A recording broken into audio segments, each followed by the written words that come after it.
പ്രിയപ്പെട്ട ഷാലോം പ്രേക്ഷകരെ, നിത്യജീവൻ്റെ പാതയിലേക്ക് സ്വാഗതം. ഈ ആഴ്ചയിൽ നമ്മൾ പുതിയൊരു പ്രമേയമാണ് കാണാൻ പോകുന്നത്. പലപ്പോഴും സഭ ഇന്ന് നവസുവിശേഷവൽക്കരണത്തെക്കുറിച്ച് ആഴമായി സഭാമക്കളെ ബോധ്യപ്പെടുത്തുമ്പോൾ വിശ്വാസം പ്രായോഗിക ജീവിതത്തിൽ പ്രാവർത്തികമാക്കി കാണിക്കേണ്ട ഒരു കാലഘട്ടം. തൻ്റെ സുരക്ഷിതത്വത്തിൽ വളരെ സുരക്ഷിതമായിരുന്ന ഒരു കംഫർട്ട് സോൺ കണ്ടെത്തിയ ഒരാളാണ് സിസ്റ്റർ ജിസ്. ഒരു സന്യാസ സഭയിൽ, അതും കേരളത്തിലെ ഏറ്റവും പ്രഗത്ഭമായ ഒരു സന്യാസ സഭയിൽ ഒരു ടീച്ചറായി, ഒരു വൊക്കേഷൻ പ്രൊമോട്ടറായി ഒക്കെ ഭംഗിയായി ശുശ്രൂഷ ചെയ്തുകൊണ്ടിരിക്കുന്ന ആൾ. എവിടെയും സുരക്ഷിതത്വം, എവിടെയും അംഗീകാരം, എവിടെയും പ്രോത്സാഹനം.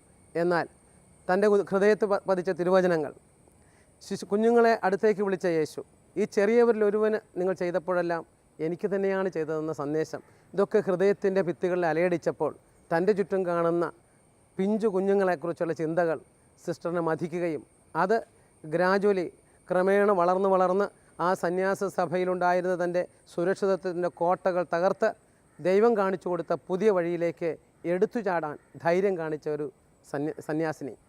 ഒപ്പം ദൈവരാജ്യത്തിൻ്റെ വഴികൾ, ദൈവരാജ്യത്തിലേക്കുള്ള വഴികൾ വാതിലിടുങ്ങിയതും ഞെരുക്കമുള്ളതുമാണെന്ന് പറഞ്ഞ കർത്താവിൻ്റെ വാക്കുകൾ ഹൃദയത്തിൽ പേറിക്കൊണ്ട് തനിക്ക് വ്യക്തതയില്ലെങ്കിലും എന്നാൽ കർത്താവ് കൊടുത്ത വെളിച്ചത്തിൻ്റെ ഗാഢതയിൽ എടുത്തു ചാടിയ ഈ സഹോദരിയെ നമുക്ക് പരിചയപ്പെടാം.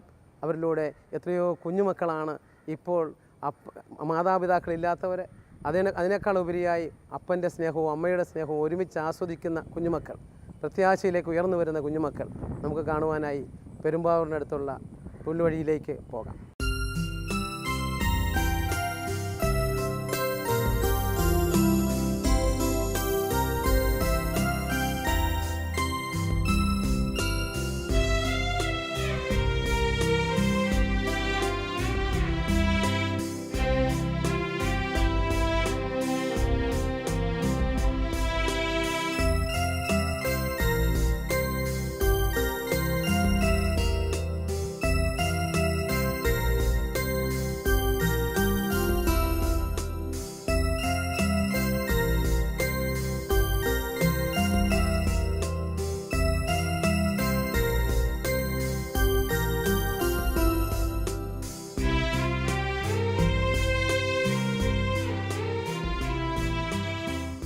ഇത് എറണാകുളം ജില്ലയിലെ പെരുമ്പാവൂരിനടുത്ത് പുല്ലുവഴിയിലുള്ള ഒരു കൊച്ചു സ്നേഹകൂടാരം, സ്നേഹജ്യോതി ശിശുഭവൻ. ആരോരുമില്ലാതെ ഉപേക്ഷിക്കപ്പെടുന്ന കുഞ്ഞുമാലാഖമാർക്ക് ഒത്തുചേർന്ന് കളിക്കുവാനും സ്നേഹം പങ്കിടുവാനും അമ്മയെയും ചേച്ചിയെയും ചേട്ടനെയും അനിയനെയും എല്ലാം ലഭിക്കുന്ന ഒരു സ്നേഹകൂടാരം.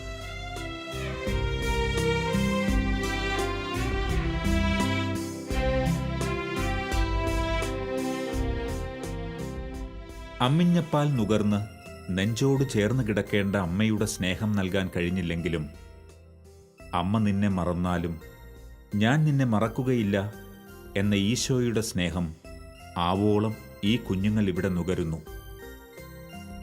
അറിഞ്ഞോ അറിയാതെയോ ഉള്ള ആരുടെയൊക്കെയോ തെറ്റുകളുടെ ബാക്കി പത്രമായി ഇവിടെ എത്തിച്ചേർന്നിട്ടുള്ള കുഞ്ഞുങ്ങൾ ഇന്ന് ഈ മുറ്റത്ത് ചിരിച്ചുല്ലസിക്കുന്നത് കാണുമ്പോൾ ഈ കൂടാരത്തിൻ്റെ പിന്നാമ്പുറങ്ങളിലെ ദൈവിക പദ്ധതിയെ നാം ദർശിക്കുന്നു.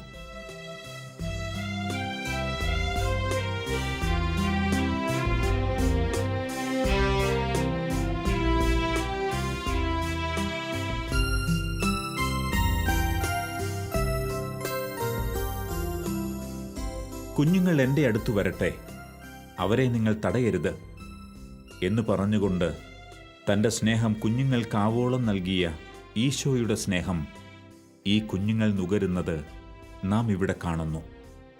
തൻ്റെ സന്യാസ ജീവിതത്തിലെ വിളിക്കുള്ളിലെ വിളി തിരിച്ചറിഞ്ഞുകൊണ്ട് ദൈവിക പദ്ധതിയോട് ചേർന്ന് നിന്ന് അനേകം കുഞ്ഞുമക്കൾക്കമ്മയായി മാറിയ സിസ്റ്റർ ജിസ ഈ സ്നേഹ ശുശ്രൂഷയെക്കുറിച്ച് നമ്മോട് പങ്കുവച്ചു.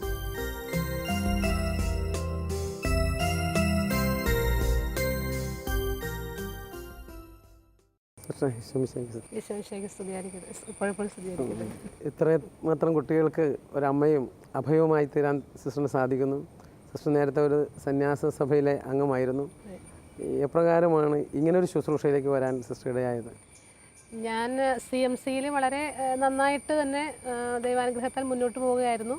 ഞാനൊരു സ്കൂൾ ടീച്ചറായിരുന്നു. അപ്പോൾ അങ്ങനെ ഇരിക്കുന്ന സമയത്താണ് എനിക്ക് സ്കൂൾ വർക്കിനേക്കാൾ കൂടുതലായിട്ട് ഞാൻ ചെയ്യേണ്ട മേഖലയെക്കുറിച്ച് എൻ്റെ ഉള്ളിൻ്റെ ഉള്ളിൽ ഒരു അസ്വസ്ഥത തുടങ്ങി. കാരണം ഞാൻ സ്കൂളിൽ പഠിപ്പിക്കുന്നതിനൊപ്പം തന്നെ ജീസസ് യൂത്തിലും ക്രിസ്ത്യനിലും അതായത് പ്രോ ലൈഫ് പ്രവർത്തനങ്ങളൊക്കെ ഒരുപാട് വളരെ സജീവമായിട്ട് തന്നെ പങ്കുകൊള്ളുമായിരുന്നു. അപ്പോൾ കൗൺസിലിങ്ങിലൊക്കെ കുട്ടികളുടെ ഒരുപാട് വേദനകളും ഓർഫനേജുകളിൽ കൂടെയൊക്കെ പോയി ഞാനിങ്ങനെ കൗൺസിലിങ്ങിൽ പോയിട്ടുണ്ട്. അപ്പോൾ ഒക്കെ ഒരുപാട് പ്രശ്നങ്ങൾ എൻ്റെ മുമ്പിൽ വന്ന് എത്താൻ തുടങ്ങി. കുഞ്ഞുങ്ങളുടെ ആയിട്ടും അല്ലെങ്കിൽ ഇപ്പോൾ പ്രോ ലൈഫിലൊക്കെ വർക്ക് ചെയ്യുമ്പോൾ ഇപ്പോൾ സ്ത്രീകളുടെ പ്രശ്നങ്ങൾ, ഇപ്പോൾ ഒരു പ്രഗ്നൻ്റായ ലേഡീസ് അങ്ങനെയൊക്കെ വന്ന് കണ്ടുമുട്ടുമ്പോൾ ഇവരെയൊക്കെ ഞാനൊന്ന് എനിക്ക് സംരക്ഷിക്കാൻ വേണ്ടിയിട്ട് ഓരോ സ്ഥാപനത്തിലൊക്കെ കൊണ്ടു ചെല്ലുന്നു. കുഞ്ഞുങ്ങളെ ആക്കാനൊക്കെ ചെല്ലുമ്പോൾ അവിടെയുള്ള ചിലപ്പോൾ ചില സ്ഥാപനങ്ങളിൽ കുഞ്ഞുങ്ങൾ തികഞ്ഞിരിക്കും, നമ്പർ തികഞ്ഞിരിക്കും, അപ്പോൾ അവിടെ എടുക്കില്ല. ഇങ്ങനെ ഒരുപാട് പ്രശ്നങ്ങളിലൂടെ ഞാൻ കടന്നുപോയപ്പോൾ ഞാൻ സ്വയം ചിന്തിക്കാൻ തുടങ്ങി. ഈ ദൈവം എന്നെ ചിന്തിപ്പിക്കാൻ തുടങ്ങി, എന്തുകൊണ്ട് എനിക്ക് ഈ പ്രസംഗങ്ങളൊക്കെ നിർത്തിയിട്ട് ഇങ്ങനെയുള്ള ഒരു ഗ്രൂപ്പിൻ്റെ കൂടെ ഇവരുടെ കൂടെ ജീവിച്ചുകൂടാ, ഇവരെ സംരക്ഷിച്ചുകൂടാ. അങ്ങനെ ഒരു ചിന്തയാണ് എന്നെ ഒരു പരിധി വരെ ഇങ്ങനൊരു ലൈഫിലേക്ക് കൊണ്ടുവന്നെത്തിച്ചത്. അപ്പോൾ അങ്ങനെ ഒരു ചിന്ത എൻ്റെ മനസ്സിൽ ഉരുവാകാൻ തുടങ്ങിയപ്പോൾ ഇതെങ്ങനെ പ്രവൃത്തിഭവത്തിലേക്ക് കൊണ്ടുവരും എനിക്കറിയില്ലായിരുന്നു. ഞാൻ കാരണം എൻ്റെ സഭയിലാണെങ്കിലും സ്കൂളിലാണെങ്കിലും വളരെ സജീവമായിട്ട് മുന്നോട്ട് പോകുന്നു. അതിൽ നിന്ന് പെട്ടെന്ന് വ്യതിചലിച്ച് ഇങ്ങനെ ഒരു മാറുക, ഇങ്ങനെ ജീവിക്കുക, അത് മാനുഷികമായിട്ട് ചിന്തിക്കാൻ പറ്റാത്തൊരവസ്ഥ. എങ്ങനെ ഞാൻ അങ്ങനെയായി മാറും എനിക്കറിയില്ല. ഇങ്ങനെ ഞാൻ മുന്നോട്ട് പോകുന്ന സമയത്താണ് പലതരത്തിൽ ഇങ്ങനെ ജീവിക്കുന്ന ആളുകളുടെ കൂട്ടങ്ങളെ പരിചയപ്പെടുന്നു, അല്ലെങ്കിൽ സ്ഥാപനങ്ങളെ പരിചയപ്പെടുന്നു. ഷാലോമിലൊക്കെ വായിക്കുമ്പോൾ, പേപ്പർ വായിക്കുമ്പോൾ ഏറ്റവും ആദ്യം ഇങ്ങനെയുള്ള ഇത് ഞാൻ എടുത്ത് വായിക്കാൻ തുടങ്ങി. അപ്പോൾ ഞാൻ പിന്നെ വീണ്ടും എന്നെ ഇതിനു വേണ്ടി ഒരുക്കുന്നതായിട്ടൊരു ഇപ്പോൾ പക്ഷേ എങ്കിലും എങ്ങനെ ഇറങ്ങിത്തിരിക്കുക എനിക്കറിയില്ല. അപ്പോൾ ഞാൻ എൻ്റെ ആദ്യം ചെയ്തത് എൻ്റെ മദറിനോട് ഷെയർ ചെയ്തു. മദർ മനുഷ്യമായിട്ട് പറയും അത് പെട്ടെന്ന് സാധിക്കുന്ന കാര്യമല്ല. അങ്ങനെ വന്നപ്പോൾ വീണ്ടും ഇത് എന്നെ ശല്യപ്പെടുത്താണ് ഈ ചിന്തകൾ. അപ്പോൾ എൻ്റെ പ്രൊവിൻഷ്യനോട് ഞാൻ പറഞ്ഞു. അപ്പം ഞാൻ പ്രൊവിൻഷ്യനോട് പറയാൻ ചെല്ലുന്ന സാഹചര്യത്തിൽ ഞാനൊരു വൊക്കേഷൻ പ്രൊമോട്ടറായിട്ട് സഭയിൽ തന്നെ 5-8 വർഷം മുന്നോട്ട് പോയി അതിൽ നിന്ന് ഒരു അല്പം ഒന്ന് റെസ്റ്റ് എടുക്കുന്ന സമയത്താണ് ഈ ചിന്തകൾ എന്നെ ഒരുപാട് വട്ടം കൂടി നിൽക്കുന്നത്. അപ്പോൾ പ്രൊവിൻഷ്യൽ ഞാൻ പറഞ്ഞു, അമ്മ എനിക്ക് കുറച്ചാൾ പ്രാർത്ഥിക്കാൻ പോകണം. ഒന്നും ഞാൻ പറയുന്നില്ല, പക്ഷേ എനിക്ക് പ്രാർത്ഥിക്കാൻ പോകണം. അപ്പോൾ അമ്മ പറഞ്ഞു, അങ്ങനെ ആവശ്യപ്പെട്ടുകൊണ്ട് അമ്മ പറഞ്ഞു ഓക്കെ. അപ്പോൾ എവിടെ സ്ഥലം ചോദിച്ചപ്പോൾ ഞാൻ പറഞ്ഞു എനിക്ക് കൊടുമ്പിടിയിലേ പോയാൽ മതി. അങ്ങനെ പാലായിൽ കൊടുമ്പിടിയിൽ ഞാൻ പോയി 3 മാസത്തോളം രാവും പകലും അവിടെ നിത്യാരാധനയുണ്ട്. ആരോടും ഒന്നും ഷെയർ ചെയ്യുന്നില്ല.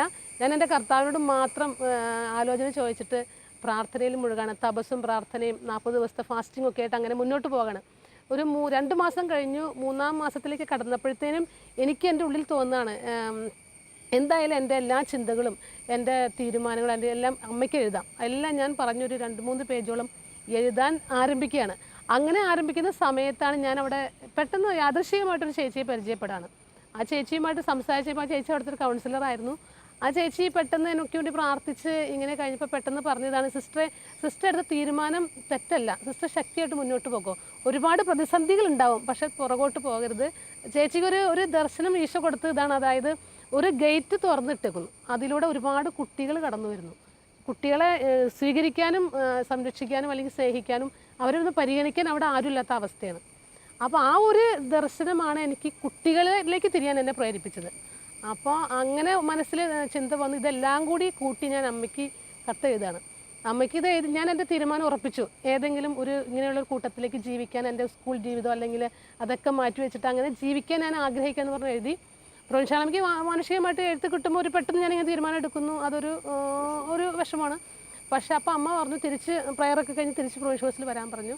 അങ്ങനെ വന്നു. അമ്മ എന്നോട് സംസാരിച്ചു. ഞാൻ കുറേ നാൾ അമ്മ ഒരു ടെസ്റ്റിങ്ങിനായിരിക്കും എന്നെ പ്രൊവിൻഷ്യൽ ഹൗസിൽ നിർത്തി ഉൾവിളി അല്ലെങ്കിൽ ഇത് എന്താണ് ജെനുവിൻ ആണോ എന്നറിയാൻ വേണ്ടി ആയിരിക്കാം. അതിനുശേഷം അമ്മ ഇങ്ങനെ അപ്പോഴെനിക്ക് പെട്ടെന്ന് ഇങ്ങനെ ഒരു ദിവസം ഷാലോമിൻ്റെ പേപ്പർ വായിച്ചു കഴിഞ്ഞപ്പോഴും അതിനകത്ത് കട്ടപ്പനയിലെ ഒരു അച്ഛൻ ഫ്രാൻസിസ് നടത്തുന്ന ആ സ്ഥാപനത്തെക്കുറിച്ച് ഞാൻ അറിയാണ്. അപ്പോൾ ഞാൻ വേഗം കൊണ്ട് പ്രൊവിൻഷ്യാലമ്മനെ കൊണ്ട് കാണിച്ചു കൊടുത്തു, അമ്മ പേപ്പർ ഫോൺ നമ്പറൊക്കെ ഉണ്ട്, ഞാനൊന്ന് വിളിച്ച് ചോദിക്കട്ടെ. അപ്പോൾ അമ്മ പറഞ്ഞു വിളിച്ച് ചോദിക്കും. അങ്ങനെ അവിടേക്ക് തന്നെ ഒരു സിസ്റ്ററിനെയും കൂട്ടിയിട്ട് ട്രെയിനിങ്ങിന് പോലെ 1 വർഷം ലീവൊക്കെ എടുപ്പിച്ച്, അപ്പോൾ ഞാൻ അച്ഛനോടൊക്കെ വിളിച്ച് ചോദിച്ചു, അനുവാദമൊക്കെ ചോദിച്ചു. അങ്ങനെ 1 വർഷം അവിടുത്തെ എക്സ്പീരിയൻസ്, അവിടെ പല സ്ഥാപനങ്ങളുണ്ട്, ഞാൻ അവിടെ എല്ലാം പോയി പല രീതിയിലൊക്കെ ശുശ്രൂഷ ചെയ്തു. അപ്പോൾ 1 വർഷം കഴിഞ്ഞു. അപ്പോൾ തിരിച്ചു വരാൻ എന്നെ വിളിച്ചു. അപ്പോൾ ഞാൻ അമ്മയോട് പറഞ്ഞു, അമ്മ എനിക്ക് എൻ്റെ ആത്മാവും ശരീരമൊക്കെ ഇതിനകത്ത് ഇൻവോൾവായി, എനിക്കിനി തിരിച്ച് സ്കൂളിലേക്ക് വരാൻ പറ്റില്ല. അങ്ങനെ പറഞ്ഞു കഴിയുമ്പോൾ അമ്മ പറഞ്ഞു ഓക്കെ, എന്നാൽ 1 വർഷം കൂടി നീട്ടി തന്നു. അപ്പോൾ അതിനിടയിൽ ഞാൻ പ്രൊവിൻഷ്യാലമ്മയും കൗൺസിലേഴ്സൊക്കെ അവിടെ വന്ന് എൻ്റെ പ്രവർത്തനങ്ങൾ വീക്ഷിക്കുകയും എൻ്റെ കൂടെ ആയിരിക്കൊക്കെ ചെയ്തിട്ടുണ്ട്. അത് കഴിഞ്ഞ് 3 വർഷം പൂർത്തിയായി. 3 വർഷം പൂർത്തിയായപ്പോഴേ സ്കൂൾ ലീവിൻ്റെ പ്രശ്നമൊക്കെ ഉള്ളതുകൊണ്ട് ഓട്ടോമാറ്റിക്കലി അവരോട് തിരിച്ചു വരാൻ പറഞ്ഞു. ഞാൻ മനസ്സോടെ തിരിച്ചു വന്നു. അനുസരണത്തെ പ്രതി അമ്മയുടെ അടുത്ത് വന്നു. ഞാൻ സ്കൂളിൽ ജോയിൻ ചെയ്തു. പക്ഷേ സ്കൂളിൽ ജോയിൻ ചെയ്തെങ്കിൽ ഒരു 6 മാസം ഞാൻ വളരെ സ്ട്രഗിൾ ചെയ്താണ് സ്കൂളിൽ മുന്നോട്ട് പോകുന്നത്.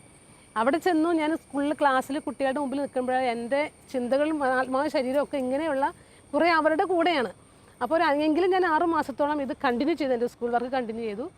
ഒരു 6 മാസമൊക്കെ ആയപ്പോഴത്തേന് വീണ്ടും ഞാൻ അമ്മയോട് പറഞ്ഞു, അമ്മ എനിക്ക് പറ്റില്ല, അത് ഞാൻ എൻ്റെ മാനസികമായിട്ട് എനിക്ക് മുന്നോട്ട് കൊണ്ടുപോകാൻ പറ്റുന്നില്ല. അപ്പോൾ അതുകൊണ്ട് അമ്മ എന്തെങ്കിലും തീരുമാനം എടുത്ത് എനിക്ക് വേണ്ടി പ്രാർത്ഥിച്ച് തീരുമാനം എടുത്ത് തന്നെ ഇങ്ങനൊരു ഫീൽഡിലേക്ക് അല്ലെങ്കിൽ ഇങ്ങനൊരു കുറേ മക്കൾ ജീവിക്കുന്ന സ്ഥലത്തേക്ക് തന്നെ യാത്രയാക്കണം. അമ്മ അത് കാര്യമായിട്ട് തന്നെ എടുത്തു. അമ്മ പ്രാർത്ഥിച്ചപ്പോൾ അമ്മയ്ക്ക് തോന്നി. അപ്പോൾ അമ്മ അത് പ്രൊവിൻഷ്യാളമ്മ കാര്യമായിട്ട് എടുത്തു. പ്രൊവിൻഷ്യാളമ്മ പിതാവായിട്ട് അതിൽ ഒന്ന് വർക്കി പിതാവായിട്ട് അമ്മ അത് പങ്കുവച്ചു. അപ്പോൾ പിതാവ് എന്നെ വിളിപ്പിച്ചു. പിതാവ് എന്നോട് സംസാരിച്ചു. പിതാവിനോട് പറഞ്ഞു എൻ്റെ ലൈഫ് മുഴുവൻ എഴുതി കൊടുക്കാൻ പറഞ്ഞു. ഞാൻ എൻ്റെ ജനനം മുതലുണ്ടായ കാര്യങ്ങൾ അതുവരെയുള്ള കാര്യങ്ങളെല്ലാം പിതാവിന് എഴുതി കൊടുത്തു. അത് കഴിഞ്ഞ ഒരു പിറ്റേ ദിവസം പിതാവ് അമ്മേനെ വിളിക്കുകയാണ്, ആ കൊച്ച് കല്യാണം കഴിച്ച് ജീവിക്കാനൊന്നുമല്ലല്ലോ പോണത്, ഇങ്ങനൊരു ശുശ്രൂഷയ്ക്കില്ല. അതുകൊണ്ട് പ്രൊവിൻഷ്യനോട് പറഞ്ഞു, ധൈര്യമായിട്ട് സിസ്റ്റർ മേരി ഡേവിസ് ആണെന്ന് പ്രൊവിൻഷ്യാളമ്മ, ധൈര്യമായിട്ട് യാത്രയാക്കിക്കോ എന്നിങ്ങനെ പറയുകയാണ്. അത് കഴിഞ്ഞ് പിറ്റേ ദിവസം പിതാവിൻ്റെ അടുത്ത് ചെന്നു. പിതാവിൻ്റെ അടുത്ത് മുട്ടുകുത്തി. പിതാവ് ആശീർവദിച്ചു. എന്നോട് പറഞ്ഞു, തിരിച്ചിനി അവിടെ ചെല്ലുമ്പോൾ ഇങ്ങനെ പ്രവർത്തനത്തിൽ ഇറങ്ങുമ്പോൾ വല്ല കോൺഗ്രിഗേഷനോ സഭയോ ഒന്നും ഉണ്ടായിന്ന് വരില്ല. എങ്കിൽ തന്നെയും കുഞ്ഞ് പോകുന്നത് ഇങ്ങനൊരു ശുശ്രൂഷയ്ക്കാണ്. ആ ശുശ്രൂഷ വിജയിക്കും, ധൈര്യമായിട്ട് പൊക്കോളാൻ പറഞ്ഞ് അങ്ങനെ പിതാവ് അനുവാദം തന്നു. ആശീർവദിച്ച് യാത്രയാക്കി. ഞാൻ പ്രൊവിൻഷ്യാളമ്മയുടെ അടുത്ത് വന്നു. ആ പ്രൊവിൻഷ്യാളമ്മയും കൗൺസിലേഴ്സൊക്കെ വളരെ കാര്യമായിട്ട് എനിക്ക് ഒരു 3 വർഷത്തേക്കുള്ള സാധനങ്ങളും കാര്യങ്ങളും എല്ലാം വാങ്ങിച്ചു തന്ന് അവർ പ്രാർത്ഥിച്ച് സാരിയെല്ലാം ആശീർവദിച്ച് അങ്ങനെയാണ് യാത്രയാക്കുന്നതിന്. യാത്രയാക്കി ഞാൻ ഇറങ്ങാണ്, എൻ്റെ ഇറങ്ങുന്ന ഈ ശുശ്രൂഷയിലേക്ക് ഇറങ്ങാണ്. അപ്പോൾ ഇതെവിടെ തുടങ്ങണം എങ്ങനെ തുടങ്ങണം എന്നും അറിയില്ല. അപ്പോൾ അങ്ങനെ ഇരിക്കുമ്പോൾ എൻ്റെ ഒരു ക്ലോസ് ഫ്രണ്ട് CMCയിലുണ്ട്, സിസ്റ്ററിൻ്റെ. അപ്പോൾ സിസ്റ്ററിൻ്റെ ഒരു കസിൻ വരേക്കുളം തങ്കച്ചൻ, കാലടിയിൽ ഒരു ഹോൾസെയിൽ നടത്തുന്നൊരു പച്ചക്കറി ബിസിനസ്സുകാരനാണ്. പുള്ളിയാണ്, ഞാൻ പുള്ളിയോട് ഇന്ന് ഷെയർ ചെയ്തത്. പുള്ളിക്ക് എന്നെ നേരത്തെ അറിയാം, സിസ്റ്ററും എൻ്റെ കൂടെയുണ്ട്. അപ്പോൾ തമ്പുരാൻ തോന്നിച്ചു, തങ്കച്ചന് തോന്നിക്കുകയാണിത് ജെനുവിനാണ്. അതുകൊണ്ട് തങ്കച്ചനിലൂടെ തമ്പുരാൻ അവിടെ പ്രവർത്തിക്കുകയാണ്. തങ്കച്ചൻ പറയാണ്, സിസ്റ്റർ എവിടെയെങ്കിലും സ്ഥലം നോക്കാം, വേറെ അന്ന് കട്ടപ്പന ഇടുക്കി ഭാഗത്തുള്ളൂ, അവിടെ നിന്നൊക്കെ വിട്ടിട്ട് നാട്ടിൽ എവിടെയെങ്കിലും സിസ്റ്റർ നോക്കുക. അപ്പോൾ അങ്ങനെ ഞാൻ പുല്ലുവഴിയിൽ, എങ്ങനെയാണെന്ന് എനിക്കറിയില്ല, പുല്ലുവഴി സിസ്റ്റർ റാണിമരിയുടെയൊക്കെ ഇടവകയാണ്. അപ്പോൾ ദൈവം അങ്ങനെ എങ്ങനെയാണെന്ന് അവിടെ സെലക്ട് ചെയ്യാൻ വേണ്ടി എന്നെ അനുവദിക്കുകയാണ്. പലരിലൂടെ അങ്ങനെ അവിടെ പുല്ലുവഴിയിൽ വരാണ്. അവിടെ ഒരു 14 സെൻറ്റ് സ്ഥലവും വീടും കൂടെ, ഒരു ജസ്റ്റ് പണി തീർന്ന വീട്, ആ വീട് തങ്കച്ചൻ വാങ്ങിച്ചു തരാണ്. അങ്ങനെയാണ് പുല്ലുവഴിയിൽ നമ്മൾ സ്ഥാപനം തുടങ്ങുന്നത്.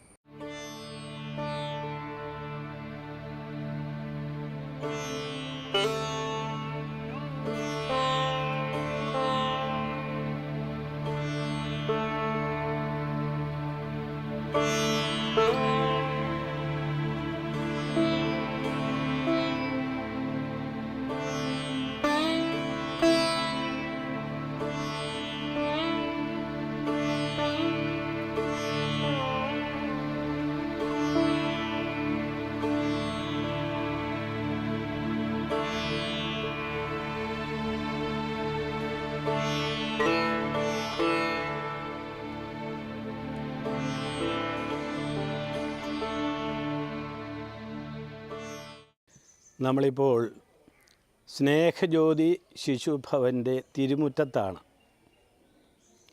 ഇതൊരു ചെറിയ സ്ഥാപനമാണ്, തുടങ്ങിയിട്ട് ഏതാണ്ട് 5 വർഷമേ ആയിട്ടുള്ളൂ. തിരുമുറ്റം എന്ന് ഞാൻ പറയാൻ കാരണമുണ്ട്. ഇവിടെ 1 മാസം പ്രായമുള്ള കുഞ്ഞുങ്ങൾ മുതൽ 3 വയസ്സുവരെ പ്രായമുള്ള 39 കുട്ടികളെ ഇവിടുത്തെ സിസ്റ്റേഴ്സ് വളർത്തുന്നുണ്ട്. വളരെ എളിയ തോതിൽ തുടങ്ങിയ ഒരു സംരംഭമാണിത്. പക്ഷേ നമുക്കറിയാൻ സാധിക്കും, ദൈവത്തിൻ്റെ പരിപാലനയിൽ ഇത് വളർന്നുകൊണ്ടിരിക്കുകയാണ്. ഈശോ ജീവിച്ചിരുന്ന കാലത്ത് അവിടുന്ന് ശിശുക്കളെ തൻ്റെ പക്കലേക്ക് മാടി വിളിച്ചു. ശിശുക്കൾ എൻ്റെ അടുക്കൽ വരുവാൻ നിങ്ങൾ അനുവദിക്കുവിൻ, കാരണം സ്വർഗരാജ്യം അവരെ പോലെ ഉള്ളവരുടേതാണ് എന്ന് കർത്താവ് പറയുകയുണ്ടായി. ശിശുക്കൾ കർത്താവിൻ്റെ അടുക്കിലേക്ക് വരുന്നത് ക്ഷീണിതനായ ഈശോയെ വീണ്ടും ക്ഷീണിതനാക്കുമെന്ന് വിചാരിച്ച് ശിഷ്യന്മാർ തടഞ്ഞപ്പോഴാണ് കർത്താവ് ഇപ്രകാരം അവരോട് പറഞ്ഞത്. കർത്താവ് ശിശുക്കളെ അടുത്ത് വിളിക്കുകയും അവരെ താലോലിക്കുകയും അവർക്ക് അവിടുത്തെ സ്നേഹം പകർന്നു കൊടുക്കുകയും ചെയ്തു. കാരണം അവിടുത്തേക്ക് അറിയാമായിരുന്നു ഈ ലോകത്തിൽ ജനിക്കുന്ന എല്ലാ ശിശുക്കളും ദൈവത്തിൻ്റെ പുത്രന്മാരോ പുത്രിമാരോ ആണ് എന്ന്. പക്ഷേ നമുക്കെന്നറിയാം, പലപ്പോഴും മാതാപിതാക്കൾ ശിശുക്കളെ അവിടെയും ഇവിടെയും ഉപേക്ഷിച്ച് കളയുന്നു, ശിശുക്കളോട് ക്രൂരമായി പെരുമാറുന്നു, അവരുടെ ദൈവീകമായിട്ടുള്ള അനുഗ്രഹങ്ങൾ അവർക്ക് കിട്ടേണ്ടത് നൽകാതെ വരുന്നു. ഇങ്ങനെയുള്ളൊരു സാഹചര്യത്തിൽ ഇവിടെ ആരംഭിച്ചിരിക്കുന്ന ഈ പ്രസ്ഥാനം വളരെയേറെ വളർത്തേണ്ടതാണെന്നാണ് എൻ്റെ അഭിപ്രായം. കാരണം നമുക്കറിയാം, ഇന്ന് ഉപേക്ഷിക്കപ്പെടുന്ന ഒത്തിരി ശിശുക്കളുണ്ട്, പരിചരണം കിട്ടാത്ത വളരെയേറെ ശിശുക്കളുണ്ട്. ഇവർക്ക് ദൈവത്തിൻ്റെ സ്നേഹവും മാതാപിതാക്കന്മാരുടെ സ്നേഹവും ഒക്കെ കൊടുക്കാൻ ഇവിടുത്തെ സിസ്റ്റേഴ്സും സാധിക്കുന്നുണ്ട്.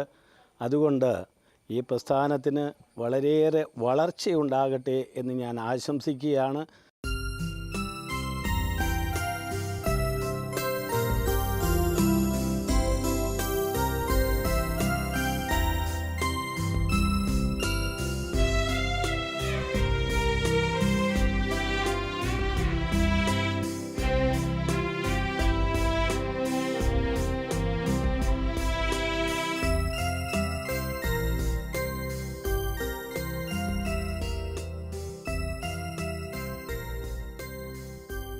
കാഞ്ഞൂരിനടുത്ത് പാറപ്പുറം എന്ന സ്ഥലത്ത് 5 വയസ്സിന് മുകളിലുള്ള മക്കൾക്കു വേണ്ടി ഒരു കൊച്ചു ഭവനവും ദൈവം ഇവർക്കായി ഇപ്പോൾ ക്രമീകരിച്ച് നൽകിയിരിക്കുന്നു.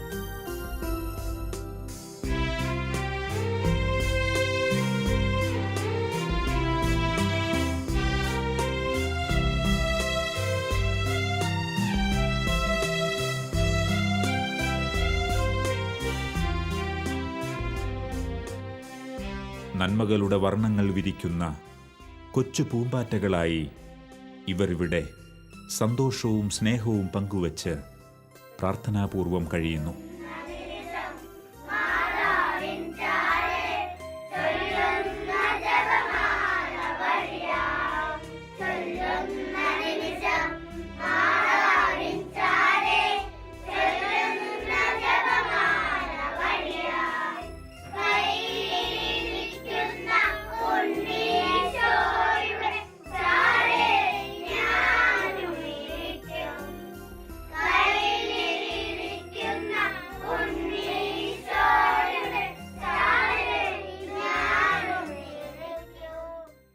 ഇനി എങ്ങനെ ഈ ശുശ്രൂഷ ആരംഭിച്ചെന്നിട്ട് അത് കഴിഞ്ഞിട്ട് അവിടെ ചെന്നപ്പോൾ ആദ്യത്തെ അന്തേവാസികളൊക്കെ എങ്ങനെ വന്നു? ആദ്യത്തെ അന്തേവാസം ഞാനിങ്ങനെ ശുശ്രൂഷയ്ക്ക് വേണ്ടി ഒരുങ്ങുമ്പോൾ തന്നെ എന്നെ 1-2 പേര് ഇങ്ങനെ വിളിച്ചു. അതായത് ഒരു ലേഡി ഹോം നഴ്സിങ്ങിന് പോയതാണ്. അപ്പോൾ ആ കുട്ടി അവിടെ വെച്ച് എന്തോ മിസ്യൂസിങ് വന്നു, പ്രഗ്നൻ്റായി, അതിനെ ഏറ്റെടുക്കാൻ ആരുമില്ല. അപ്പോൾ അങ്ങനെ വന്നു കഴിഞ്ഞപ്പോൾ ആ കുട്ടിയെ ഞാൻ എന്നെ വിളിച്ച ചേച്ചിയോടെയും പറഞ്ഞു, ചേച്ചി പേടിക്കണ്ട, ഈ കേസ് തന്നെ ഏറ്റെടുത്തോളാം. അങ്ങനെ അവളെ ഞാനൊരു സ്ഥാപനത്തിൽ കൊണ്ടുവന്നാക്കി. അങ്ങനെ അവളവിടെ നിൽക്കുന്നു. ആ സമയത്താണ് നമ്മൾ അതിനിടയിൽ എനിക്ക് സ്ഥലവും വീടും കിട്ടി. അപ്പോൾ അവളെ ഞാൻ കൂട്ടിക്കൊണ്ട് വന്നു. അതിനിടയിൽ 2-3 കേസ് കുട്ടികളുടെ തന്നെ വന്നു. അങ്ങനെയാണ് ഒരു 3-4 പേരാണ് തുടങ്ങുമ്പോൾ ഉണ്ടാകുന്നത്. ആ പെൺകുട്ടിയുടെ പ്രസവമൊക്കെ നടത്തി നമ്മൾ അങ്ങനെ കുഞ്ഞ് നമ്മുടെ കൂടെ ആയി. അതിനിടയിൽ നമുക്ക് ലൈസൻസ് കിട്ടി. പിന്നെ എല്ലാ അഡ്മിഷനും കാര്യങ്ങളൊക്കെ ലൈസൻസ് കിട്ടിയതിന് ശേഷം CWC കോടതി, കുട്ടികളുടെ കോടതി സെക്ഷനാണ്. അപ്പോൾ അവിടെ നിന്ന് നമുക്ക് കുട്ടികളവിടെ വരുന്നു, നമുക്ക് കസ്റ്റഡി തരുന്നു. ചിലപ്പോൾ അമ്മയും കുഞ്ഞൊക്കെ ആയിട്ട് നമ്മുടെ അടുത്ത് വരും. അപ്പോൾ അങ്ങനെയുള്ള കേസ് നമ്മൾ കോടതി കൊണ്ടുപോകും. അങ്ങനെ 5 വയസ്സ് വരെയുള്ള കുട്ടികളെ സംരക്ഷിക്കാനുള്ള സ്ഥലവും ലൈസൻസും കാര്യങ്ങളും പുല്ലുവഴിയിലായി. പുല്ലുവഴിയിൽ നമ്മൾ വന്നതിന് ശേഷം ഒരുപാട് പേര് നമ്മളെ ഉപകാരികളായിട്ട് ചുറ്റുമുള്ളവർ, പ്രത്യേകിച്ച് എനിക്ക് പേരെടുത്ത് പറയാനുള്ളത് മിസ്റ്റർ പോളി ആൻഡ് റോയി. അവരാണ് നമുക്ക് ഒരുപാട് നമുക്ക് കുട്ടികൾക്ക് താമസിക്കാൻ സൗകര്യം, മാതാവിൻ്റെ ഗ്രോട്ടോ അങ്ങനെയൊക്കെ പണിത് തന്നിട്ടുണ്ട്. പിന്നെ ഒരു കളക്ടർ ജോണി, അങ്ങനെ പലരും നമ്മളെ ബോബി പാറക്കിൽ, അങ്ങനെ പലരുടെയും പേര് എൻ്റെ മനസ്സിൽ പോരാണ്. കാരണം പുല്ലുവഴിയുള്ള ആളുകളുടെ അല്ലെങ്കിൽ വികാരിയച്ഛൻ്റെയൊക്കെ ഒരുപാട് സപ്പോർട്ട് നമുക്കുള്ളത് കൊണ്ടാണ് ഇത്രയും മനോഹരമായിട്ട് അവിടെ യാതൊരു പ്രശ്നങ്ങളുമൊന്നുമില്ലാതെ വളരെ നാട്ടുകാർ വളരെ സജീവമാണ്. പ്രാർത്ഥനാ ഗ്രൂപ്പും വിൻസെൻ്റ് പൂളും ഒക്കെ വളരെ സജീവമായിട്ട് നമ്മളെ സഹായിക്കുന്നുണ്ട്. അങ്ങനെ നമ്മളൊരു 3-4 വർഷം മുന്നോട്ട് പോയി. ഞങ്ങളുടെ മൂത്ത കുട്ടിക്ക് 5 വയസ്സായി. 5 വയസ്സായ സമയത്ത് നമുക്ക് ടെൻഷനായി. കാരണം 5 വയസ്സ് വരെ നമുക്ക് നിർത്താൻ പറ്റുള്ളൂ. 5 വയസ്സ് കഴിയുമ്പോൾ ഞാൻ എന്ത് ചെയ്യും കുട്ടികളെ? വേറെ ഏതെങ്കിലും പരിചയമില്ലാത്തൊരു സ്ഥലത്ത് കൊണ്ടുപോയി ആക്കുക എന്ന് പറയുന്നത് വളരെ ഒരു വിഷമമുള്ള കാര്യമാണ്. അപ്പോഴും കർത്താവിൻ്റെ വചനം ഞാൻ നിങ്ങളെ അനാഥരായി വിടുകയില്ല, അല്ലെങ്കിൽ അങ്ങനെയുള്ള വചനങ്ങൾ എനിക്ക് ശക്തി നൽകിക്കൊണ്ടിരുന്നു. ഞങ്ങൾ പ്രാർത്ഥിച്ചു ഗ്രൂപ്പായിട്ട്. ഈ കുട്ടികളുടെ അമ്മമാരും എന്നോട് കൂടെ ഉണ്ട്, ഈ 5 വയസ്സ് കഴിഞ്ഞ് ആക്കുന്നുണ്ട്, അവരും നന്നായിട്ട് പ്രാർത്ഥിക്കാൻ തുടങ്ങി. അങ്ങനെ ഒരു വിഷമിച്ചിരിക്കുന്ന സമയത്താണ് നമ്മുടെ പാറപ്പുറത്തുള്ള മിസ്റ്റർ ടോമി ആലിങ്കൽ വളരെ വലിയൊരു സഹായമായിട്ട് ഞങ്ങളുടെ അടുത്ത് വരികയാണ്. അപ്പോൾ എൻ്റെ വീട് നാട് പാറപ്പുറത്ത് തന്നെയാണ്. അപ്പോൾ ടോമി വന്നിട്ട് പറയാണ് ടോമിയുടെ അമ്മച്ചിയും അപ്പച്ചനും ഒക്കെ മരിച്ചു. അപ്പോൾ അമ്മച്ചിയും അപ്പച്ചനും മരിക്കുന്നതിന് മുമ്പേ അവൻ അങ്ങനെ തീരുമാനം എടുത്തിരുന്നു. കാരണം അപ്പച്ചനോടും അമ്മച്ചിയോടും അതുപോലെ സ്നേഹമായിരുന്നു. അപ്പോൾ അപ്പച്ചൻ്റെ അമ്മച്ചിയുടെയും ഓർമ്മയ്ക്ക് വേണ്ടിയിട്ട് മെമ്മോറിയലായിട്ട് തറവാട് വീടും അപ്പച്ചൻ്റെ അമ്മച്ചിയിൽ നിന്ന് കിട്ടിയ ദാനമായിട്ട് കിട്ടിയ സ്വത്ത് മുഴുവൻ ഒന്നും മാറ്റി വയ്ക്കാതെ നമുക്ക് വേണ്ടിയിട്ട് സിസ്റ്റർ ഞാൻ തരാൻ ഉദ്ദേശിക്കുകയാണ്. അപ്പോൾ സിസ്റ്റർ അത് സമ്മതമാണോ? ഞാൻ പുള്ളി പറഞ്ഞു പല സ്ഥാപനങ്ങളിൽ കൂടെയൊക്കെ അന്വേഷണം നടത്തി ഇത് ആർക്ക് കൊടുക്കണം, എന്ത് കൊടുക്കണം. അപ്പോൾ എൻ്റെ മനസ്സിൽ ഇവിടെ വന്ന് കണ്ടപ്പോൾ എൻ്റെ മനസ്സിൽ നിങ്ങൾക്ക് തരാനാണ് തോന്നുന്നത്. അപ്പോൾ ദൈവം അവിടെ മനോഹരമായിട്ട് പ്രവർത്തിക്കുക ചെയ്യണേ. അപ്പോൾ ഞാനത് അവിടുത്തെ സ്ഥലത്തുള്ള വികാരിയച്ഛനുമായിട്ട് ഞാനത് ഷെയർ ചെയ്തു. ഇത് ഞാൻ തുടങ്ങാൻ പോകുന്നത് എൻ്റെ നാട്ടിൽ തന്നെയാണ്. അല്പം ടെൻഷൻ ഉണ്ടായി തിരിച്ച് നാട്ടിൽ തന്നെ. അപ്പോൾ എങ്കിലും അച്ഛനത് സപ്പോർട്ടായിട്ട് നിന്നു. അങ്ങനെയാണ് 5 വയസ്സ് കഴിഞ്ഞ കുട്ടികൾക്ക് നമ്മൾ താമസിക്കാനുള്ള ഇടം ദൈവം സമയത്തിൻ്റെ പൂർത്തിയിൽ നമുക്ക് ഒരുക്കി തരിക ചെയ്യണം. അങ്ങനെ 5 വയസ്സ് കഴിഞ്ഞ കുട്ടികളുടെ ഇപ്പോൾ ആ സ്ഥാപനത്തിൽ 28 കുട്ടികളുണ്ട്. അങ്ങനെ അവിടെ മനോഹരമായിട്ട് ഇവിടുന്ന് വളർന്നു വന്ന കുട്ടികളാണ് 28 മുഴുവൻ അങ്ങനെയല്ല. അപ്പോൾ 5 വയസ്സ് കഴിഞ്ഞ കുട്ടികൾക്ക് നമുക്ക് സ്ഥാപനത്തിന് ഉടനെ ലൈസൻസ് നമുക്ക് ദൈവം ക്രമീകരിച്ച് തന്നു. അപ്പോൾ പിന്നെ കോടതിക്ക് അത് ബോധ്യപ്പെട്ടു. അപ്പോൾ അവർ 5 വയസ്സ് കഴിഞ്ഞ കുട്ടികൾ അവിടെ വരുമ്പോൾ നമ്മളെ കസ്റ്റഡി അങ്ങോട്ട് തന്നു. അങ്ങനെ നമ്മുടെ ഇവിടുന്ന് പോയ കുട്ടികളും അല്ലാതെയുള്ള കുട്ടികളുമായിട്ട് 1ലും 2ലും 3ലും പഠിക്കുന്ന പ്രായക്കാർ ഒരു 26 പേര് ഇപ്പം. വാസ്തവത്തിൽ യാതൊരു ആസ്തിയും ഇല്ലാതെയാണ് സിസ്റ്റർ ഇവിടെ ഡെയിലി എക്സ്പെൻസിനൊക്കെയുള്ള കാശൊന്നും കാണാതില്ല അതെ അതെ തീർച്ചയായിട്ടും. ഇപ്പം എങ്ങനെ ദൈവപരിപാലനയിൽ എങ്ങനെ പോകുന്നു? അത് ദൈവത്തിന്റെ പരിപാലനയിൽ തമ്പുരാൻ മനോഹരമായിട്ട് ക്രമീകരിക്കുന്നുണ്ട്. കർത്താവ് പറയുന്നു, വചനം പറയുന്നുണ്ടല്ലോ, വയലിൽ ലില്ലികളെ നോക്കുവിൻ, അത് ദൈവം അത് മനോഹരമായിട്ട് നമുക്ക് ക്രമീകരിച്ച് തരുന്നുണ്ട്. വരുന്നവർ നമ്മുടെ ഹൗസിൽ വരുന്നവർ ചെന്ന് അടുത്തവരോട് പറഞ്ഞ്, അല്ലെങ്കിൽ ഇടവകയിൽ തന്നെയുള്ളവരോട് അവർ പരസ്പരം പറഞ്ഞ്, അങ്ങനെയൊക്കെയാണ് ആളുകൾ അറിയുന്നത്. പിന്നെ ഒത്തിരി ടൈറ്റായിട്ട് വരുമ്പോൾ ഞാൻ വികാരിച്ചോട് പറയും, അപ്പോൾ അച്ഛൻ പള്ളിയിൽ വിളിച്ചു പറയും, അപ്പോൾ ആളുകൾ സഹകരിക്കും. അങ്ങനെ അപ്പോൾ കുറേശ്ശെ ചെയ്ത് ഇപ്പോൾ കല്യാണമോ മാമോദീസോ അങ്ങനെയൊക്കെ ഉണ്ടാകുമ്പോൾ നമുക്ക് ഭക്ഷണമായിട്ടോ അങ്ങനെയൊക്കെ തരും. അങ്ങനെയാണ് ഇതിൻ്റെ മൊത്തം കാര്യങ്ങൾ നടന്നു പോകുന്നത്. ഞാനിങ്ങനെയുള്ളൊരു ശിശുഭവന് എന്തെങ്കിലും എന്നാൽ കഴിയുന്ന കാര്യങ്ങൾ ചെയ്യുമ്പോൾ എനിക്ക് കിട്ടുന്നൊരു മാനസികമായിട്ടുള്ളൊരു തൃപ്തി, സാമ്പത്തികമായി എൻ്റെ മക്കൾ ഇപ്പോൾ എനിക്ക് 2 മക്കളാണ്. 2 മക്കൾക്ക് കിട്ടുന്നൊരു സൗകര്യം, അല്ലെങ്കിൽ സാമ്പത്തികമായിട്ടുള്ള ഒരു വ്യക്തിക്ക് കിട്ടുന്ന സൗകര്യം, അവരുടെ രീതിയിൽ അവരുടെ ഒരു ഡിപ്പെൻഡായിട്ട് വളർന്നു വരുന്ന കുട്ടികൾക്ക് കിട്ടുന്ന ഒരു സൗകര്യം ഇന്ന് അനാഥരായിട്ട് തെരുവിൽ ഉപേക്ഷിക്കുന്ന കുട്ടികൾ, അല്ലെങ്കിൽ അങ്ങനെയുള്ള കുട്ടികൾക്ക് കിട്ടണം, അവരും നല്ല രീതിയിൽ വളരണം എന്നുള്ള ഒരു ചിന്താഗതിയുടെ പുറത്ത് ഇങ്ങനെയുള്ള കുട്ടികളെ എടുത്ത് വളർത്തിക്കഴിഞ്ഞാൽ, അല്ലെങ്കിൽ അതിനുള്ളൊരു പ്രചോദനം, അതിനുള്ള സാമ്പത്തികമായിട്ടുള്ളൊരു സംവിധാനം നമ്മൾ ചെയ്തു കൊടുത്തു കഴിഞ്ഞാൽ അതിൽ നിന്ന് മനസ്സിന് കിട്ടുന്ന ഒരു സന്തോഷം വേറെ ഒരു രീതിയിലും നമുക്ക് കിട്ടുന്ന ഒരു അനുഭവം എൻ്റെ ജീവിതത്തിൽ ഇതുവരെ ഇല്ല.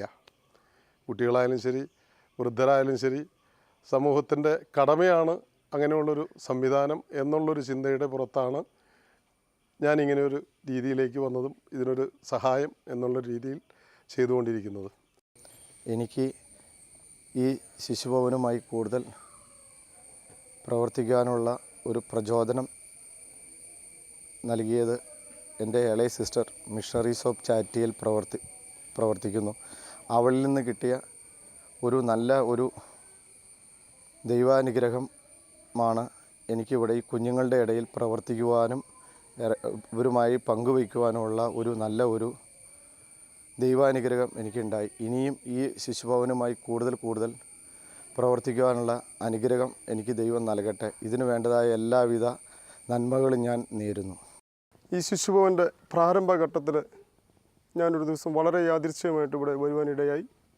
ഞാനിവിടെ വരുമ്പോൾ 3 മാസം പ്രായം മുതൽ ഏതാണ്ട് 6 വയസ്സ് വരെ പ്രായമുള്ള കുട്ടികൾ ഇവിടെ 6ഓളം വരുന്ന സിസ്റ്റേഴ്സിൻ്റെ പരിചരണത്തിൽ അവരുടെ സ്വന്തം അമ്മയെയും സഹോദരങ്ങളെയും കണ്ടുമുട്ടുന്ന ഒരു അവസ്ഥയാണ് ഞാൻ കണ്ടത്. അവരെ ഉള്ള ആ പരിചരണം എൻ്റെ മനസ്സ് വളരെയധികം അരിഞ്ഞുപോയി. അതിനുശേഷമാണ് എന്നെ ഈ ശിശുഭവനിലേക്ക് കൂടുതൽ അടുപ്പിച്ചത്. അവരുടെ അച്ചടക്കവും അനുസരണയും ദൈവഭക്തിയും ഞാൻ എൻ്റെ ഒരു കുഞ്ഞിനെ വളർത്തുന്നതിനേക്കാളും അപ്പുറമായിട്ടാണ് ഇവർ ഈ 18ഓളം വരുന്ന കുട്ടികളെ ഇവിടെ വളർത്തുന്നത് കണ്ടത്. അതാണ് എന്നെ ഈ ശിശുഭവനിലേക്ക് ഏറ്റവും കൂടുതൽ അടുപ്പിക്കുവാൻ ഇടയായത്. ഞാൻ വളരെ യാദൃശ്ചികമായിട്ടാണ് സിസ്റ്റർ ജിസ നടത്തുന്ന ഈ ശിശുഭവനിലേക്ക് വരുവാൻ സാധിച്ചത്. എനിക്ക് എൻ്റെ മനസ്സിലേക്ക് ഇവിടെ വന്നപ്പോൾ തന്നെ ഓടിയെത്തിയ ഒരു സംഭവം എന്ന് വെച്ചാൽ എൻ്റെ 2 കുട്ടികളെ നോക്കുന്നതിൻ്റെ കഷ്ടപ്പാടും ദുരിതവും എനിക്ക് എല്ലാ ദിവസവും വളരെയധികം നേരിട്ട് കാണുവാൻ സാധിക്കുന്നുണ്ട്. ആ അവസരത്തിൽ തൻ്റേതല്ലാത്ത കുട്ടികളുടെ എല്ലാ കാര്യങ്ങളും നോക്കി ഈ സിസ്റ്റേഴ്സ് വളരെ സ്നേഹത്തോടും പരിപാലനയോടും കൂടി ഈ കുട്ടികളെ നോക്കുന്ന ഈ സിസ്റ്റേഴ്സിനെ നമ്മൾ ഒത്തിരി അംഗീകാരം കൊടുക്കേണ്ടിയിരിക്കുന്നു. ഇവർക്ക് എല്ലാവിധ ഐശ്വര്യങ്ങളും നന്മകളും സർവശക്തനായ ദൈവം നൽകട്ടെ എന്ന് ഈ അവസരത്തിൽ ഞാൻ പ്രാർത്ഥിക്കുന്നു.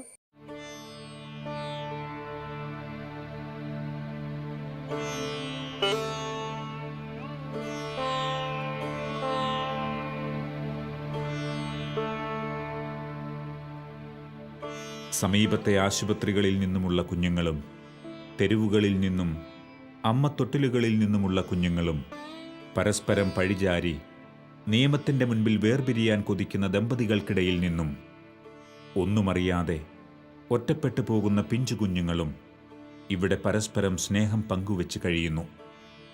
മാതൃസ്നേഹത്തിൻ്റെ തൊട്ടിലുകൾ ഒരുക്കി ഈ സഹോദരിമാർ ഇവിടെ കാത്തിരിക്കുന്നു. ഈ നിഷ്കളങ്കരായ മാലാഖ കുഞ്ഞുങ്ങളുടെ പുഞ്ചിരിയിൽ നിന്നും ബത്ലഹേമിലെ പുൽക്കൂട്ടിലെ ഉണ്ണിയേശുവിൻ്റെ മുഖത്തേക്ക് ഇവർ നോക്കുന്നു. സിസ്റ്ററിന് ഏതെങ്കിലും ഈ പ്രവർത്തനങ്ങളുടെ ഇടയിൽ വളരെ സന്തോഷം തോന്നിയ ഒരു അനുഭവം പങ്കുവയ്ക്കാവോ?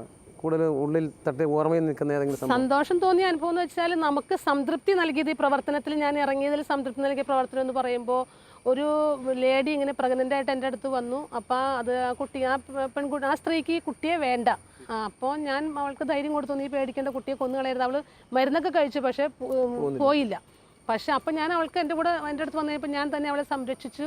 ആ കുട്ടി ഡെലിവറിയൊക്കെ നടത്തി കുഞ്ഞിനെ എടുത്തു കഴിഞ്ഞപ്പോൾ അവൾ അന്ന് തന്നെ ഹോസ്പിറ്റലിൽ പോയി.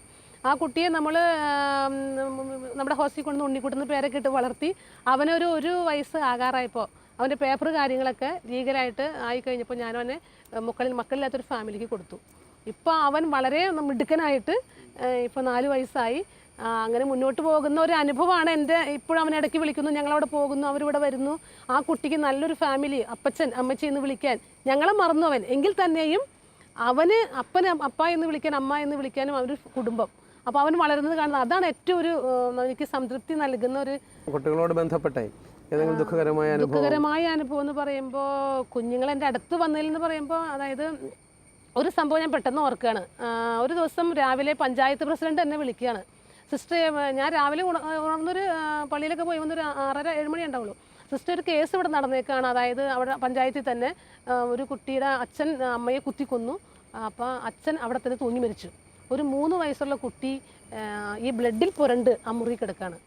അപ്പോൾ അതൊരു വലിയൊരു സംഭവമായിരുന്നു ആ പഞ്ചായത്തിൽ. അപ്പോൾ പ്രസിഡന്റിനെ വിളിച്ചു കഴിഞ്ഞപ്പോൾ അതെനിക്ക് ഒരുപാട് മനസ്സിന് ദുഃഖം തോന്നി. അപ്പോൾ ഉടൻ തന്നെ ഞാൻ ഇങ്ങനെ ഒരു സാഹചര്യത്തിലായതുകൊണ്ട് എനിക്ക് മറുപടി കൊടുക്കാൻ പറ്റി. പ്രസിഡന്റ് പറഞ്ഞു, പ്രസിഡന്റ് വിഷമിക്കേണ്ട, നമുക്കത് കുട്ടിയെ എന്താണെന്ന് വെച്ചാൽ ചെയ്യാം. അത് കഴിഞ്ഞ് അവർ അച്ഛൻ്റെ ഡെഡ് ബോഡി അച്ഛൻ്റെ ആൾക്കാർ ആലുവയിലെ ആക്രി സാധനങ്ങളൊക്കെ പറക്കി നടക്കുന്ന മനുഷ്യർ അവർ കൊണ്ടുപോയി മറവ് ചെയ്തു. അമ്മ എന്ന് പറയുന്ന സ്ത്രീ ഒരു വലിയ തമിഴ്നാട്ടിലെ വലിയൊരു അവിടുത്തെ സ്ത്രീ ആയിരുന്നു. അവർ സ്നേഹിച്ച് കല്യാണം കഴിച്ച് ഇങ്ങനെ നാട്ടിൽ വന്ന് താമസിച്ച് അങ്ങനെ പ്രശ്നങ്ങളായി. അപ്പോൾ അയാൾ കൊന്നതായിരിക്കണം, പിന്നെ തൂങ്ങി മരിച്ചത്, അങ്ങനെ സംഭവമായിരിക്കണം. അപ്പോൾ ആ ഒരു സംഭവം എൻ്റെ മുൻപിൽ വന്നത്, കുട്ടിയെ കൊണ്ടുവന്നു, കോടതി വഴി കുട്ടിയെ കൊണ്ടുവന്നു. ഇപ്പോൾ നമ്മുടെ അടുത്തോളം മിടുക്കിയായിട്ട് നിൽക്കുന്നുണ്ട്. ആ ഒരു സംഭവം എൻ്റെ മനസ്സിൽ എപ്പോഴും നമ്മൾ ഇങ്ങനത്തെ ഈ ഫീൽഡിലേക്ക് ഇറങ്ങി കഴിഞ്ഞപ്പോൾ നമ്മൾ ഇതിൻ്റെ ഒരു ആവശ്യകത അല്ലെങ്കിൽ ഒരു ദുഃഖത്തിൻ്റെ ഒരു ഇതായിട്ട് എൻ്റെ മനസ്സിൽ നിൽക്കുന്നുണ്ട്. സിസ്റ്ററുടെ കൂടെയുള്ള അന്തേവാസികൾ എങ്ങനെയൊക്കെയുണ്ട്? എത്ര പേരുണ്ട്? അന്തേവാസികൾ കുഞ്ഞുങ്ങളാണ് മിക്ക എൻ്റെ കൂടെ ഉള്ളത്. പിന്നെ വളർത്താൻ എന്നെ സഹായിക്കുന്ന ഞങ്ങളിപ്പോൾ 6 സിസ്റ്റേഴ്സ്. ഞാൻ ഈ ശുശ്രൂഷ തുടങ്ങുമ്പോൾ 2-3 പേര് എൻ്റെ ഉണ്ടായിരുന്നുള്ളൂ. തുടങ്ങിയതിന് ശേഷം ഈ ശുശ്രൂഷ കണ്ടിട്ട് ഇഷ്ടപ്പെട്ട് ഒരു സിസ്റ്റേഴ്സ് ഇപ്പോൾ ഞങ്ങളോട് ജോയിൻ ചെയ്ത് 6 പേരുണ്ട് ഇപ്പോൾ ഞങ്ങൾ ഒരുമിച്ച്. അല്ലാതെ അമ്മയും കുഞ്ഞുമായിട്ട് വരും. അമ്മയും കുഞ്ഞുമായിട്ട് വരുമ്പോൾ നമ്മൾ അമ്മയ്ക്കും അമ്മമാർക്ക് പോകാൻ ഇടമുണ്ടാകാത്ത സ്ത്രീകളുണ്ട്. അപ്പോൾ അവരെയും കൂടെ എൻ്റെ കൂടെ ഞാൻ ട്രെയിനിങ് കൊടുത്ത് നിർത്തുകയാണ് ഇപ്പോൾ. അപ്പോൾ അവരും നമ്മുടെ കാര്യങ്ങളൊക്കെ ശ്രദ്ധിച്ചോളൂ. അങ്ങനെ ഒരു 10-15 പേര് ഞങ്ങൾ ലേഡീസും സിസ്റ്റേഴ്സും എല്ലാവരും കൂടെ ഉണ്ട് ഇവരുടെ കാര്യങ്ങൾ നോക്കാൻ. വാസ്തവത്തിൽ 4-5 വർഷത്തോളമായി ശുശ്രൂഷ തുടങ്ങിയിട്ട്.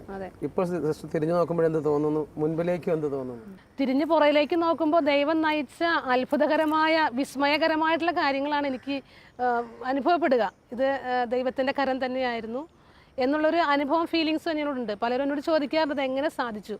പക്ഷേ അത് ദൈവത്തിൻ്റെ മഹത് പ്രവർത്തനം എന്ന് മാത്രമേ എനിക്ക് പറയാനുള്ളൂ. മുന്നോട്ട് നോക്കുമ്പോൾ എനിക്ക് നല്ല ശുഭാപ്തി വിശ്വാസത്തോടെ ഞാൻ കാണുന്നത് എൻ്റെ വലതുകരം ദൈവം കർത്താവ് പിടിച്ചിരിക്കുകയാണ്. അപ്പോൾ അതുകൊണ്ടത് ശക്തിയായിട്ട് മുന്നോട്ട് പോകാൻ പറ്റുമെന്നും ദൈവം ആഗ്രഹിക്കുന്ന വിധത്തിൽ ഇതിനെ പൂർത്തീകരിക്കാൻ എനിക്ക് കഴിയുമെന്നും ഈശോയിൽ ആശ്രയിച്ചുകൊണ്ട് എനിക്ക് പറയാൻ കഴിയുന്നുണ്ട്. വാസ്തവത്തിൽ ഇന്ന് ദൈവവചന പ്രഘോഷണ കാലമാണ്. സിസ്റ്റം പ്രഘോഷിച്ച് നടന്ന ഒരാളാണ്. പ്രഘോഷിക്കപ്പെടുന്ന വചനം ഒരാളുടെ ഹൃദയങ്ങളിൽ എഴുതപ്പെടുമ്പോഴാണ് അത് മാംസം ധരിക്കുന്നത്. അങ്ങനെ മാംസം ധരിച്ചതിൻ്റെ ഒരു ദൃഷ്ടാന്തമാണ് ഇപ്പോൾ നമ്മൾ പറഞ്ഞു വെച്ചിരുന്നത്. ശരിക്കും പറഞ്ഞാൽ ആ ഒരു വിളി നമ്മളെ എപ്പോഴും ഉപവിയിലേക്ക് ഉയർത്തണമെന്നാണ് വിശ്വാസത്തിൻ്റെ വാതിൽ എന്ന പുസ്തകത്തിൽ മാർപ്പാപ്പയും പറയുന്നത്. അപ്പോൾ അങ്ങനെ ഒരു ഉയർത്തിയതിൻ്റെ ദൃഷ്ടാന്തമാണ് എനിക്ക് കാണാൻ സാധിച്ചത്. ഇത് ഒരു ഇടുങ്ങിയ വഴിയിലേക്കുള്ള യാത്രയുടെ ആരംഭമാണ്. ദൈവരാജ്യത്തിലേക്കുള്ള വഴി ഇടുങ്ങിയതും ഞെരുക്കമുള്ളതുമാണല്ലോ. അപ്പോൾ വഴി ഇടുങ്ങിയതും ഞെരുക്കമുള്ളതുമായ വഴി തിരഞ്ഞെടുത്തു. തീർച്ചയായിട്ടും പിൽക്കാലത്ത് അത് വിശാലമായൊരു വഴിയായി കേരള സഭയിലോ ലോകത്തിലോ ഒക്കെ അനേകർക്ക് മാതൃകയായി മാറട്ടെ. ഈശോയുടെ ഏറ്റവും വ്യാകുലം നിറഞ്ഞ പീഡാനുഭവത്തെക്കുറിച്ച് ഞങ്ങളുടെയും ലോകം മുഴുവൻ്റെയും ഈ കുഞ്ഞുങ്ങളുടെ മേലും കരുണയായിരിക്കണമേ. ഈശോയുടെ ഏറ്റവും വ്യാകുലം നിറഞ്ഞ പീഡാനുഭവത്തെക്കുറിച്ച് ഞങ്ങളുടെയും ലോകം മുഴുവൻ്റെയും ഈ കുഞ്ഞുങ്ങളുടെയും മേൽ കരുണയായിരിക്കണമേ. തൻ്റെ ദൈവവിളിയുടെ ആഴങ്ങളിൽ ദൈവം നിറച്ചിരിക്കുന്ന കരുണയുടെ ഉറവ തിരിച്ചറിയുകയും അത് ഈ കുഞ്ഞുങ്ങൾക്ക് പകർന്നു നൽകുകയും വഴി അനേകം മക്കൾക്ക് അവരുടെ ജന്മം കൊണ്ടുള്ള അമ്മയല്ലെങ്കിലും കർമ്മം കൊണ്ടുള്ള അമ്മയായി സിസ്റ്റർ ജിസ മാറുന്നു. തിരുസഭയോട് ചേർന്ന് നിന്നുകൊണ്ട് കൈകളിലേന്തിയ ജപമാലയുമായി കരുണ ചൊരിയുന്ന കാൽവരിനാഥനോട് യാചിച്ച് അനുദിനം ഇവർ കഴിയുന്നു. ആകാശത്തിലെ പറവകളെപ്പോലെ, വയലിലെ ലില്ലികളെപ്പോലെ.